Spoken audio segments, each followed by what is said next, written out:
The NFL schedule makers had their work cut out for them with the retirement and unretirement of Tom Brady. Which games are the Buccaneers going to have in prime time, according to David and myself? And finally, a former Buck is headed out of football and into the booth. Let's go. You are Locked On Buccaneers, your daily Tampa Bay Buccaneers podcast, part of the Locked On Podcast Network, your team every day.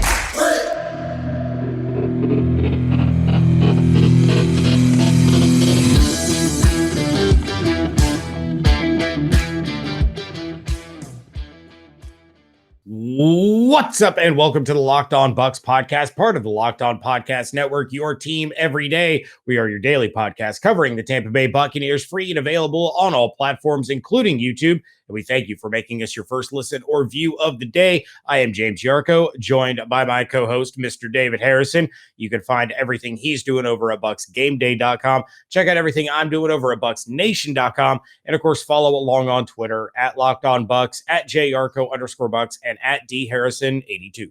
Yeah, thanks again, Bucs Nation, for making us your first listen or view every single day. Speaking of views, James, did you know that on YouTube, there's this cool button that says share? And if you are a content creator that writes content, there is an embed button that will give you an embed code, and you can actually embed the Locked On Bucs podcast into your written content, and it's not illegal to do so. That actually gives you the license to do it, and it's actually kind of appreciated. But screen recording the Locked On Bucs podcast on YouTube and putting it in written content on your site to then monetize it and make profit off of it, highly illegal and not recommended. Did you know that? I did know that. There will be lawyers. It's funny, you go back to a tweet I sent out a few weeks ago where I took a poll of my Twitter followers asking what their opinion was on me getting a drum set. Yeah. And now I know how Lars Ulrich feels from Metallica. And shout out to those of you old enough to get that reference. And those of you who have a co-host who explains it to you before recording. Just because we cover the Buccaneers does not mean we appreciate pirating. However, we do appreciate that people think our work is pirate worthy, to be completely honest. It's a little bit flattering, although also offensive. Also offensive, James, is the greatest quarterback of all time retiring and then not retiring right when you're in the middle or near the end of making an entire NFL season's worth of scheduled games. Keeping in mind that it's only the second season you've had an extra regular season game compared to before, and then having to scrap it all because he decided to return after his deal to buy the Miami Dolphins went south. And now Tom Brady is coming back. The Brady effect affecting not just the Buccaneers, but the entire NFL, according to Sam Farmer of the LA Times. See how we accredit or how we give recognition to where we get information. Sam Farmer of the LA Times wrote up an article about requests that teams make during the NFL scheduling process due to venue conflicts where they may need to be on the road on certain weeks. In his column, Farmer references a conversation he had with NFL broadcasting chief Howard Katz, where the Bucs have been a league priority. Katz said, quote, "When Tom Brady retired, we were concerned about the strength of the NFC package because there were so many terrific Tampa Bay games we were looking at," end quote. That's what Katz said, according to Farmer. Then again, quote, "Then a month later, he unretires and we sort of started all over again," end quote. While I feel really, really bad for the NFL schedule makers, you know what? I remember when they put the Bucs away from Raymond James for over a calendar month, and suddenly I don't feel bad for you anymore. You and I offered to do this for them. Give us a expense account on DoorDash to get our food sent in.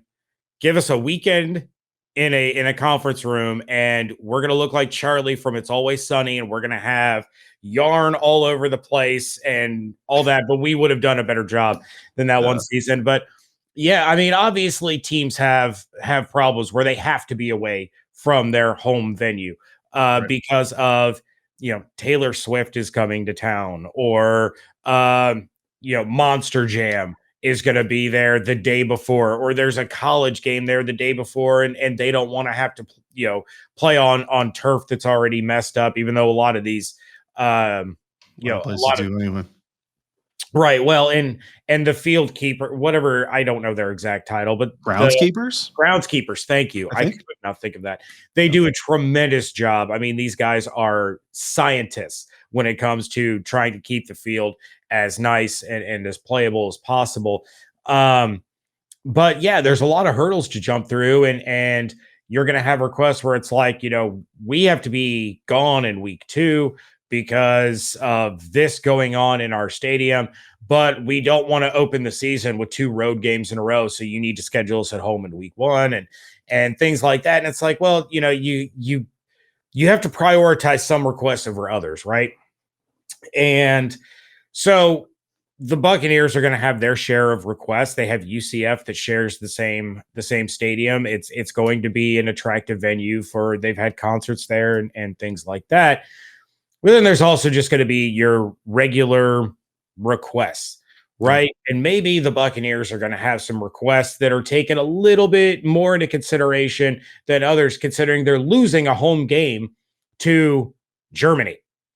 Now, Joe Bucks fan reacted to all of this news by saying that they suspected that the Buccaneers have requested to host one of 3 Christmas Day games.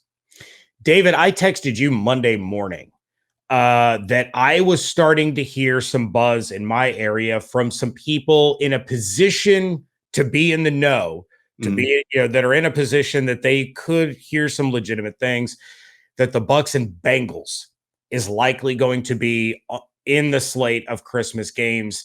And so I wasn't confident enough to talk about it on the show with just hearing it on my end.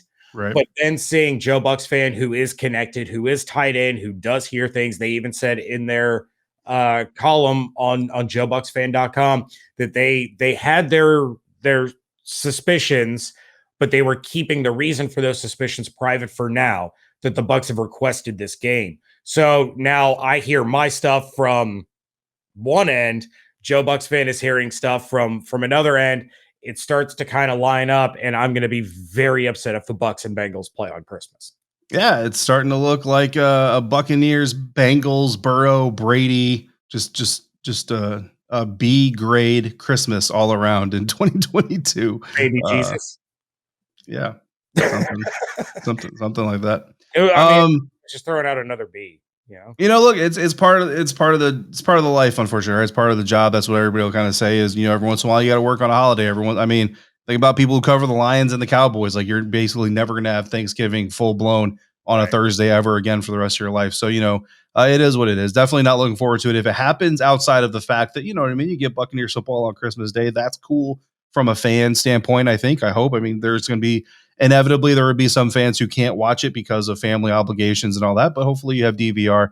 If you don't, you have a friend who has DVR and you can check it out. But it'll be interesting to see what happens with the schedule. Obviously, that's coming out this week, and we will have a full-blown reaction to that schedule as it comes out. NFL Network, of course, is going to do their special that's going to air live or about 4 or 5 hours after the schedule leaks to everybody beforehand. But we will talk about the actual schedule coming up. But coming up on this episode, we're going to make our predictions for some features of the schedule. That is primetime games. We're going to predict the Buccaneers primetime games. We nailed all of them last year.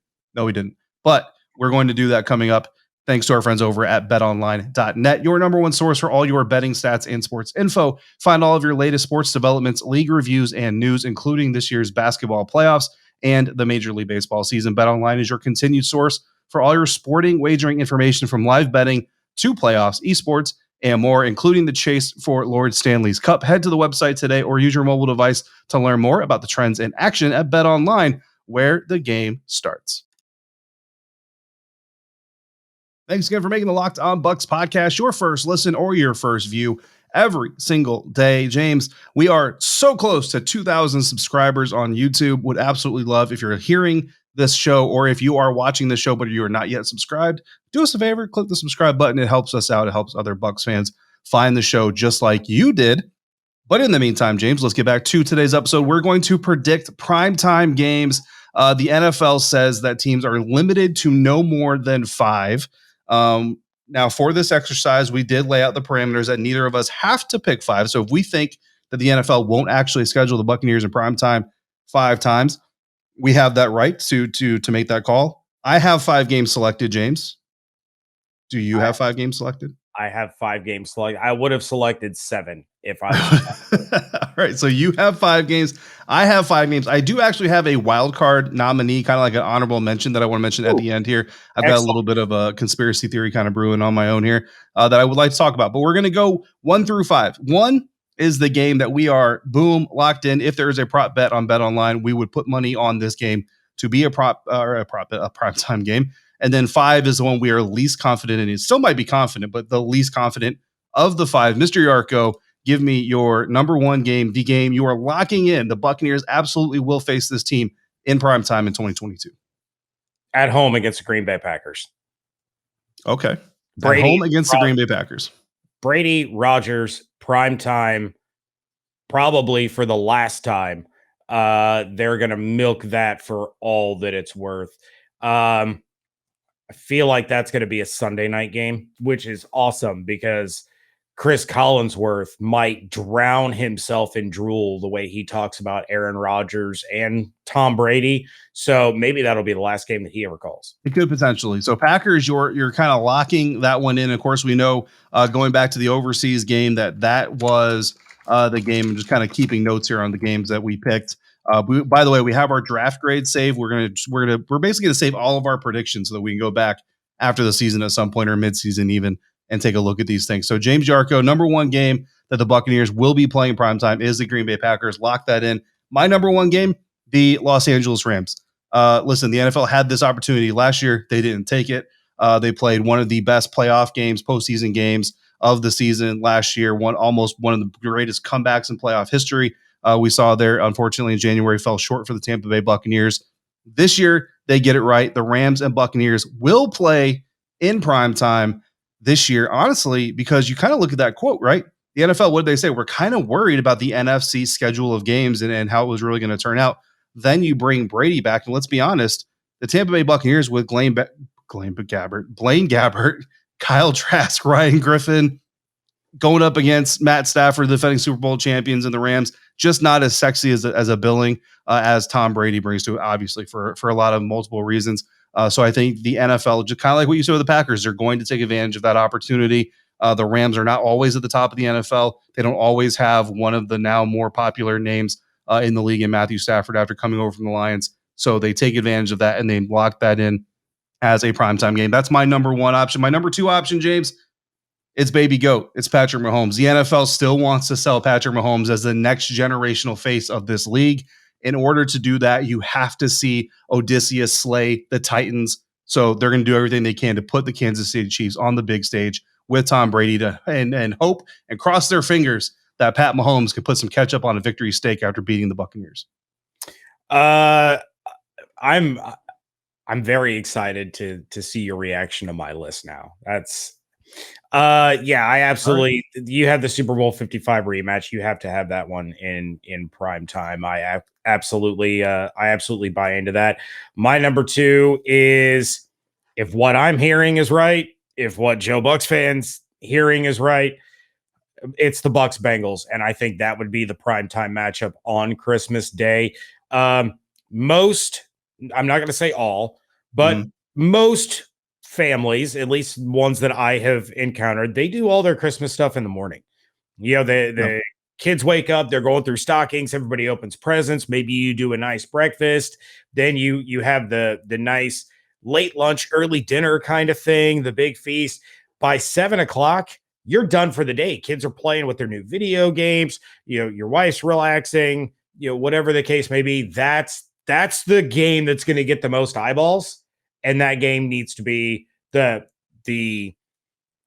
I'm not going to say the past, but you know, the Hall of Fame career that's coming to an end versus the future, the defending AFC champions. It makes way too much sense that if it's going to be on Christmas, it needs to be the headliner of a triple header. And then my number 3 game is Kansas City Chiefs. So obviously I agree with you wholeheartedly there. Super Bowl 55 rematch, primetime, got to do it. Absolutely. And look, you know, the NFL could be doubling down too and be like, well, if Patrick Mahomes isn't the next GOAT, maybe Joe Burrow is the next GOAT going to the Super Bowl. in just his second year coming off of an ACL injury. Maybe he's the next real deal. Who knows? So they can kind of hedge their bets by putting the Bengals and the Chiefs in there. Listen, I'm just going to spoiler alert. I don't have the Bengals on my list now. Having heard what you said and having seen what Joe Bucks fan has put out, I kind of wanted to put them on the list, but I'm just going to keep it real. I would not have had them on the list beforehand, so I kept them off my list just to be completely transparent here. And honestly, I think if they do play on Christmas, if this whole thing does come to fruition, I think the primetime game is actually a West Coast game. I think it's like a Seahawks, Broncos, Raiders, Chargers, whatever. Like it's going to be in one of those areas. That'll be the primetime game. We'll obviously see what happens. My number 3 game, the New Orleans Saints, because it's the New Orleans Saints. It's the Buccaneers. Cam Jordan loves dancing on primetime, sacking quarterbacks and doing all these things. And Saints fans would absolutely love to rub it in the face of Bucs fans that they're not rivals. They'll tell you that all year long, Bucs fans, that you are not a rival. That's how much they care about you, is that they don't to tell you all year long that you're not a rival of theirs. Saints has to be one. And then my number 4, James, is the Packers. I'm a little bit less confident in this, to be quite honest with you, just because I almost kind of wonder if is it kind of just played out? Like we've seen it. We haven't seen it all the time, but we've seen it enough now to where it doesn't kind of get the juices flowing as much as it used to. But I do still think they end up pulling that out, and the Packers end up being a primetime opponent. Yeah, it may be played out, but how many times do we see Braden versus Manning in primetime? I mean, it was like 18. That's times. Never played out. I would pay to see that now. Right. So yeah, they're gonna marquee Brady and Rodgers just because of the generational talents there. Look, the first 3 primetime games that I've named are home opponents. The Bucs are not playing all 5 of their primetime games at home. It's just not going to happen. So my last 2 are road opponents, which is why your number 1 lock is not on my list. I do not have the Rams on my top 5. You have to be able to mix it up. And I think the Bengals, the Packers, the Chiefs, I think those are bigger draws. Again, playing if the Christmas Day thing is accurate, taking that into account. So my number 4 is at Dallas. I think we're going to get Dallas in primetime yet again. We all know how the schedule makers just love putting the NFC East in prime time. Doesn't matter if it's Thursday, doesn't matter if it's Saturday, doesn't matter if it's Sunday, doesn't matter if it's Monday. The NFC East always has to be in prime time, and it's disgusting and it's gross and it's obnoxious. But we're going to get Dak, Brady, prime time. If that's a prime time, make it a Thursday again. Can we? Ugh. And then, my number 5 is at the New Orleans Saints. I figure that's pretty much a lock. You have Jameis healthy again, Cam Jordan. You got Tyrann Mathieu going home. They're probably going to end up with Jarvis Landry, according to some things that started being reported on Monday. So that's going to be a big time game. So yeah, at Dallas, at the Saints are the 2 road primetime games. But once you're done with your list, I as well have an honorable mention that I wanted to throw in there. I just couldn't figure out who to bump for it. Awesome. So I'm going to cheat and say that, yes, my Saints game also on the road, because that's a thing I also thought of and was totally not taken by surprise and praying that I had road games on my list. My number 5 game is going to be a little bit of surprise, and it's the Pittsburgh Steelers, and that is a road game. Luckily enough for me, it's at Pittsburgh. Listen, first quarterback off the board is Kenny Pickett. I think this is going to be a midseason game, probably looking at like week 7, week 8 or so. And basically the NFL is going to look at it this way. If Mitchell Trubisky starts for the Pittsburgh Steelers, by the time you get to midseason, they're going to figure out if it's going to be Mitch, if it's going to be Kenny. It might be Kenny from the jump.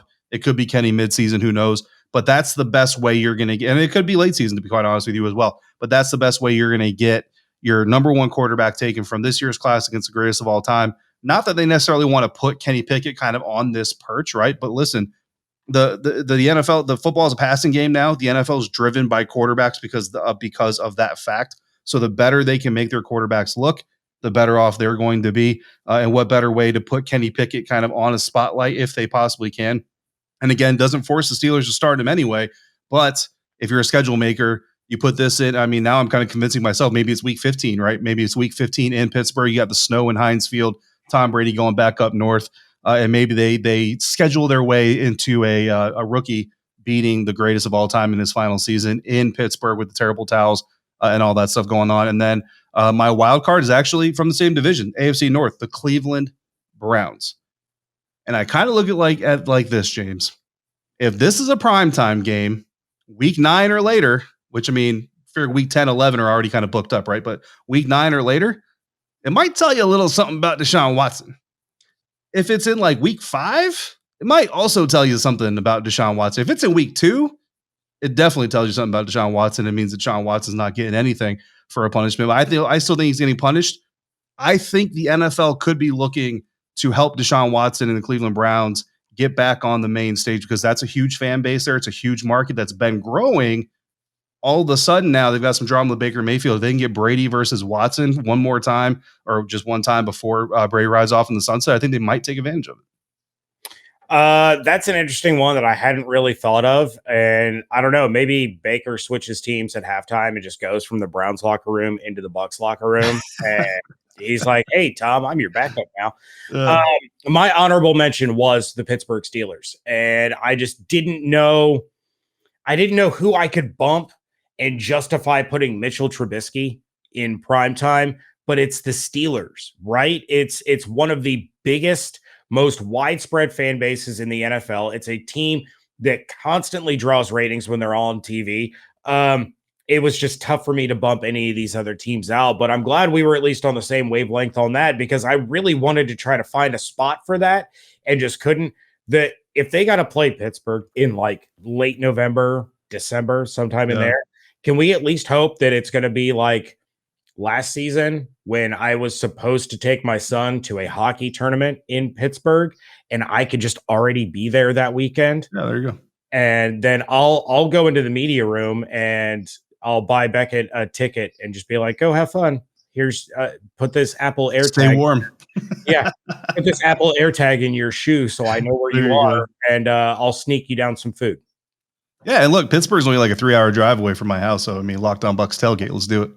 Yeah, it's a lot farther from mine, which is kind of surprising. But coming up in just a moment, something that's not quite so surprising is that it would appear that Richard Sherman is walking away from the field and walking up into the booth. But first, this episode is brought to you by Rock Auto. With the ever-increasing numbers of makes and models, it is impossible for your local chain auto parts store to stock all the parts that you need. Why should you have to endure often pointless and seemingly intimidating questioning and wait while the person behind the counter orders the parts on their computer, choosing the only brand that their warehouse happens to carry? You have computers with access to rockauto.com at home and in your pocket. Rock Auto helps you save time and money. Why choose to spend 30, 50, even 100% more for the same parts from a chain store or a car dealership? Instead, go to rockauto.com where prices are reliably low for every customer. On top of that, Rock Auto is a family business serving auto parts customers online for over 20 years. Go explore their easy-to-use website today and find the solution to your auto parts needs. Go to rockauto.com right now and see all the parts available for your car or truck. Just write Locked On in their How Did You Hear About Us box so they know that we sent you. Amazing selection, reliably low prices, all the parts your car will ever need. rockauto.com. Wrapping things up here on a Tuesday edition of the Locked On Bucs podcast. James Yarcho, David Harrison on Twitter at @JYarcho_Bucs, at DHarrison82, the show at Locked On Bucs. Of course, if you want to watch the show, go to YouTube. Don't watch pirated copies. Richard Sherman has a new career path as it appears he is ready to walk away from the game of football. Now, per Ian Rappaport, one of our favorite people to talk about, he tweeted out sources. All pro. Do what? Sauces. All pro cornerback Richard Sherman is deep in talks with Amazon for a key role in their programming this coming season. He'll stay in shape for a possible NFL opportunity, but as of now, all eyes are on his broadcasting future. So Richard Sherman, who played like 5 minutes with the Buccaneers last year, appreciate him coming in and trying to help. Best laid plans. You know what they say about those. But you could kind of tell that Sherman was already kind of at the end of his trail, and he's been yeah, it's been all over social media. He's been doing the broadcasting school. He hosts his own podcast with PFF. So this was a move that we knew was coming. Your thoughts on Sherman? Whether now maybe he's in the booth, maybe he's pregame panel, that kind of role. What do you think about Richard Sherman? And what do you think would be the better fit for him? I think he's a better analyst than he is like a color analyst. And I know they're kind of the same thing, but I mean, I'm talking studio. I think I like Richard Sherman better in the studio doing pregame, halftime, and postgame. Because he's a guy that, obviously he made a lot of money being a very cerebral cornerback in the National Football League, very football IQ heavy type of guy. And I would really like to see what Richard Sherman brings to a panel, right? The people kind of breaking down what is going to happen in the pregame, what has happened so far at halftime, the adjustments that need to happen, and then come back after the game and tell us why what happened. And I know, you got guys like Tony Romo out there doing it in real time as well. But I mean, it's a little bit easier to kind of explain what a quarterback is doing just in real time because the camera is always on the quarterback, right? But the camera is almost never in the secondary. So you're going to need some cut ups. You're going to need some angles. You're going to need some things like that. And Richard's going to need a freeze frame and say, okay, see if this guy does this and this guy does that. So that's the fit. That's where I think Richard Sherman's best fit as a broadcaster is. But I mean, look, the guy has been doubted, pretty much his entire professional life, coming into the NFL, and then could he sustain and then could he do it again and all this other stuff. So, I mean, I'm not going to put it past Richard Sherman to do anything that he possibly wants to do. And Amazon is a huge fit because, they guarantee benefits starting on day one. So that's obviously a big help. Yeah. And I don't know if Amazon is going to do a 3-man booth. It depends on what they want Sherman to do. Right now, the announcer booth is Al Michaels and Kirk Herbstreit, which I think is going to be a fantastic duo. Yes. Al Michaels, the greatest to ever do it. And then Kirk Herbstreit, I think he does an absolutely outstanding job calling the college games. That poor guy, he had to move. He used to live like the next city over from me, and he had to move away because Ohio State fans were like just nasty to him because they were he's like not biased and honest with his assessments. Well, yeah, because he's honest. So he would criticize Ohio State. So now you're a former Buckeye, but you hate him, and his kids were getting harassed. Like it was a mess. But yeah, I absolutely adore Kirk Herbstreit. I think he does a phenomenal job. So I'm really excited to hear that duo. I think Sherman could add another level to that, but I agree with you 100%. I'd like to see him be able to do some breakdowns, at halftime and pregame, postgame, all that. I think that would be the ideal fit for Richard Sherman, and I think he would bring a lot to the broadcast. So I'm excited to see if this ends up coming to fruition, but it looks like pretty much they're just waiting for ink to hit paper. Also assume that Sherman's acting has his own talent agent now since he was. I mean, why not? He's been successful the other way. And I mean, he's still staying in shape, you know what I mean? So opportunities may come knocking. Anyway, here's a segment idea. If anybody wants to screen record this and send it out to Amazon, you have my permission for this part and this part only. Lil Sherm, Lil Sherm. Richard Sherman walks up to the green screen teleprompter, right? Like they have on TNT where like Shaq and Kenny run to the screen. They shrink him, put him on the teleprompter, and now he's actually out there kind of going through the motions, like real-time in-studio demonstrations of what a DB should be doing in a situation. I feel like I've lost you. No, I'm with you. That's my idea. Lil Sherm. I want to see it. Lil Sherm, make it happen. Yeah, I'm trying to envision how that would look, but I think you're onto something. You could almost make it look rudimentary, like almost like make it look like A's looks like bloop, bloop, bloop, bloop, and it just adds to the charm of the segment. You know what I mean? It's very sound effects. It's very Willy Wonka when the kid shrinks down to go into the TV and then gets dropped in his mom's purse. Anyway, all right, that is going to do it for this episode.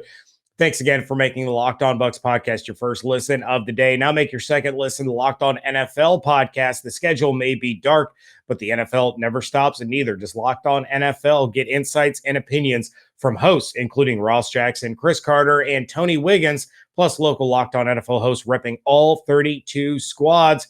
There is no offseason for the real fans, so make sure you're subscribed to Locked On NFL on YouTube and wherever you get your podcasts. I will be back tomorrow with Evan Klosky of 10 Tampa Bay. We missed last week. We will be back tomorrow. Excited to hear what Evan thought about the NFL draft. We have not gotten his full.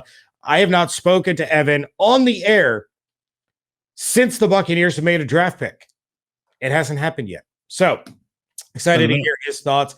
If you have any questions for him or want to get his thoughts on any of the topics, of course, you can send us an email to lockedonbuckspodcast@gmail.com or send us a voicemail to 813-444-5841. For David Harrison, I am James Yarcho. Until we speak again, make sure you're checking out everything David is doing over at BucsGameDay.com. Make sure you're checking out everything I'm doing at BucsNation.com, and follow along on Twitter at LockedOnBucs, at JYarcho_Bucs, and at DHarrison82. Hope you all have an absolutely outstanding day. Stay safe, stay healthy, wash your hands, be good to one another, fire those cannons. We thank you so much for joining us right here at Locked On Bucs.